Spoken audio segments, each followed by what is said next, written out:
Hello everyone, কেমন আছো সবাই? আশা করি সবাই ভালো আছো। তো আবারও নিয়ে আসলাম একটা নতুন লং ভিডিও। তোমাদের সাথে অনেক দিন ধরে আমি লং ভিডিও শেয়ার করতে পারছি না। তো চলে এসেছি বিয়ে বাড়িতে। এসে দেখি কনেকে সাজিয়ে এই মাত্র এখানে বসানো হলো।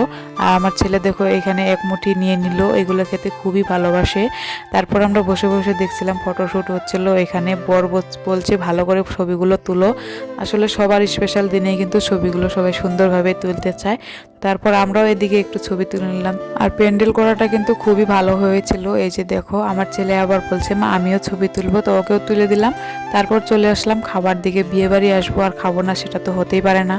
তো এদিকে আমাদেরকে খাবার দিয়ে দিয়েছে। আর দেখো মাত্র কিন্তু মানুষ আসা শুরু করেছে। আমরা একটু প্রথমেই এসেছিলাম। তো এখানে খাবার দাবার কিন্তু অনেক ভালো হয়েছিল। যারা রান্না বান্না করছিল খুবই ভালো হয়েছে। তাতে মিষ্টি দই দিয়ে শেষ করলাম। তারপরও আমার ছেলের দই খেয়ে পেট ভরেনি। তো এখান থেকে আবারও এক বাটি দই নিয়ে নিলাম, ওকে খেতে দিলাম। আর এদিকে হচ্ছে রান্না বান্না কাজগুলো কিন্তু খুবই পরিপাটি ভাবে করছে ওনারা। তারপর এখানে পান সুপারি খেয়ে চলে যাব এখন বাড়িতে। ভিডিওটা তোমাদের কেমন লাগলো অবশ্যই কমেন্টে জানাবে। ভালো লাগলে একটা করে শেয়ার করে দিবে। টাটা।